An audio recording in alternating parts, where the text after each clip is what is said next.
مریخ میلیاردها سال قبل میزبان حیات بوده و شواهدی مبنی بر حیات روی مریخ به تازگی کشف شده. این جمله در نگاه اول شاید اغراق‌آمیز و حتی دروغ به نظر بیاد. اما چند روز پیش مدیریت جدید ناسا در یک کنفرانس خبری اعلام کرده که قوی‌ترین مدارک ثابت کننده حیات در مریخ به تازگی کشف شده. البته منظور حیات میکروسکوپیه، اونم میلیاردها سال قبل، که خبر خیلی مهمیه و میتونه به ما اطلاعات خیلی ارزشمندی در مورد منظومه خورشیدی و حیات در جهان هستی بده. اما این کشف بزرگ دقیقاً چیه؟ معمولا وقتی مدیریت ناسا تغییر میکنه، یه خبر مهم و یه کشف مهم رو در اولین کنفرانس اعلام میکنن که مدیریت جدید ناسا یعنی آقای شان دافی هم طبق این رسم اومد و این خبر مهم رو اعلام کرد. مقاله مربوط به این کشف در مجله نیچر هفته گذشته منتشر شده که در دسترس عموم هم قرار گرفته و میتونید این مقاله رو به صورت رایگان مطالعه بکنید. و جالبه که اسم این مقاله اول کشف احتمالی نشانه‌های حیات توسط مریخ نورد استقامت روی مریخ بوده که اسمش رو عوض کردن و الان اسمش رو گذاشتن مواد معدنی تولید شده از طریق اکسایش و کاهش به همراه ترکیبات عالی در دهانه جزیره مریخ. این مواد معدنی کشف شده در دهانه جزیره به وسیله مریخ نورد استقامت کشف شده که نقطه‌ای از مریخه که خیلی احتمال میدادن در اونجا آب مایع وجود داشته باشه. طبق بررسی سنگ‌های مریخ و دره‌هایی که به نظر محل عبور آب بوده،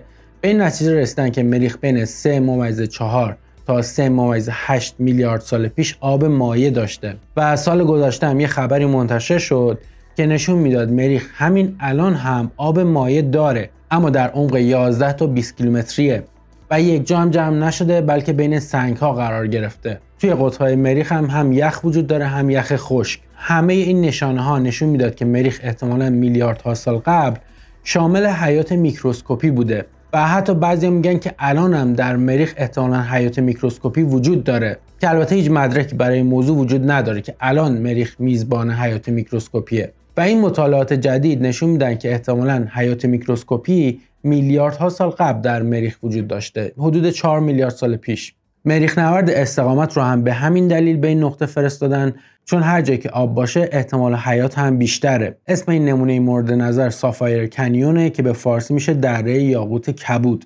در این نمونه نقاطی مشاهده شده که بهشون میگن پاپی سید یا تخم خشخاش و لئوپارد اسپات که منظور اون دونه های سیاه رنگ روی پوست پلنگه و به خاطر شباهتش این اسما رو انتخاب کردن که این نقطه ها در بزرگترین حالت 1 میلیمتر قطر دارن که روی این سنگ‌ها دیده شدن. این نقاط حاوی مواد ارگانیک عالی هستند. این اولین بار نیست که ترکیبات عالی روی مریخ پیدا شده. منتها تفاوتی که این مواد دارن، این مواد جدید و این نمونه‌های جدید دارن، اینه که نتیجه فعالیت میکروب‌ها هستند. یا حداقل بهترین توضیح برای این نمونه فعالیت حیات میکروسکوپیه. ترکیبات عالی که این دفعه پیدا شده شامل ویویونایت و گرگایت. ویویونایت میشه فسفات آهن، گرگایت میشه سولفید آهن. روی زمین این مواد نتیجه فعالیت میکروب ها هستند. ویویونایت نتیجه کاهش آهن و گرگایت نتیجه کاهش سولفید توسط میکروب هاست. اکسایش و کاهش هم اگه خیلی ساده بخوایم بگیم انتقال الکترون از یک اتم یا یک مولکول به اتم یا مولکول های دیگه است. وقتی مولکول الکترون از دست میده اکسایش اتفاق میفته مثل زنگ زدن آهن. وقتی مولکول الکترون به دست میاره میشه کاهش. اسم مقاله هم شامل کلمه ریداکسه.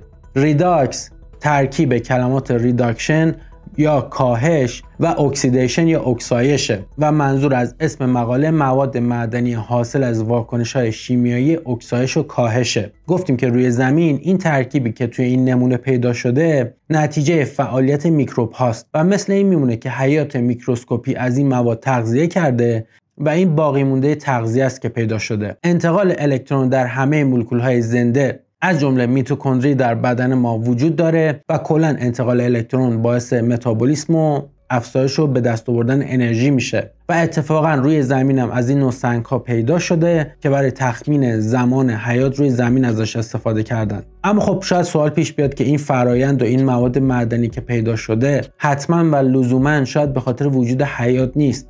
یعنی ممکنه که از روش‌های دیگه از جمله روش‌هایی که اصلا شامل حیات نمیشن این نمونه به وجود اومده باشه که دقیقاً درسته. این نوع مواد معدنی در شرایط دیگه مثل محیطی با فشار و دمایی خیلی بالا یا محیط‌های دیگه ممکنه که به وجود بیاد. اما توی این 1 سالی که از بررسی این نمونه میگذره، دانشمندا هر چقدر تلاش کردن که این نمونه رو به دلایل دیگه ربط بدن نتونستن و همه این احتمالات رو بررسی کردن و همه به غیر از حیات میکروسکوپی رو رد کردن و گفتن اگر حیات رو در نظر بگیریم توضیح این نمونه خیلی راحت و معقول و منطقی میشه. اما اگر بخوایم حیات رو حذف بکنیم، یعنی بگیم دلایل دیگه غیر از وجود حیات باعث تولید این نمونه شده، اون موقع کار خیلی سخت میشه و دانشمندایی که روی این مقاله کار کردن موفق به انجام این کار توی 1 سال گذشته نشدن. پس میشه گفت که این نمونه و این کشف مهمترین و قوی‌ترین شاهد و دلیل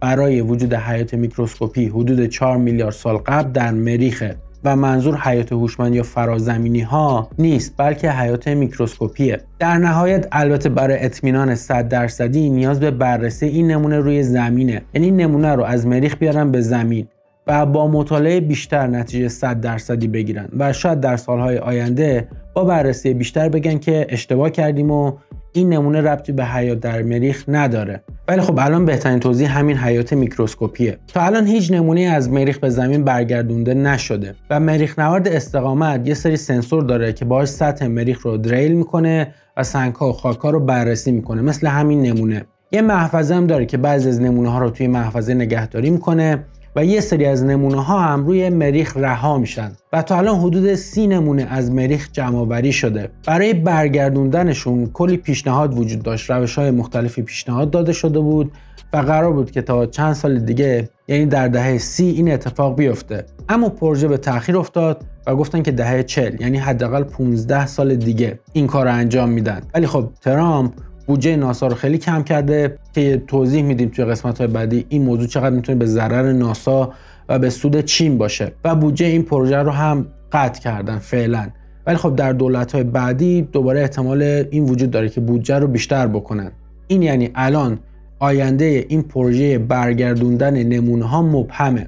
چین هم قراره که تا سال 2028 پروژه های نمونه برداری از مریخ رو شروع بکنه که دیگه الان با این خبر دقیقاً میدونن بهترین نمونه ها کجا قرار دارن و کارشون خیلی راحت تر شده. اینم باید در نظر گرفت که اگر حیات در مریخ قبلا وجود داشته، حتی احتمال داره که حیات از مریخ به زمین اومده باشه و سیاره‌هایی که به مریخ برخورد کردن بخشی از مریخ رو به زمین آوردن یا حتی برعکس، یعنی سیاره‌ها حیات رو از زمین به مریخ بردن و این یعنی ممکنه که منشأ حیات روی زمین با مریخ یکی باشه. این خبر از یه نظر دیگه البته اهمیت داره، اونم اینه که شاید حیات در منظومه خورشیدی و کلا در جهان هستی خیلی نادر نباشه، چون وقتی که در حداقل 2 تا سیاره در منظومه خورشیدی حیات وجود داره و اونطور که فکر می‌کردیم شرایط به وجود اومدن حیات خیلی سخت و نادر نیست، شاید در منظومه‌های دیگه و در سیاره‌های دیگه حیات به شکل پویاتر و گسترده‌تری وجود داشته باشه یا حتی قبلا وجود داشته، مثل مریخ.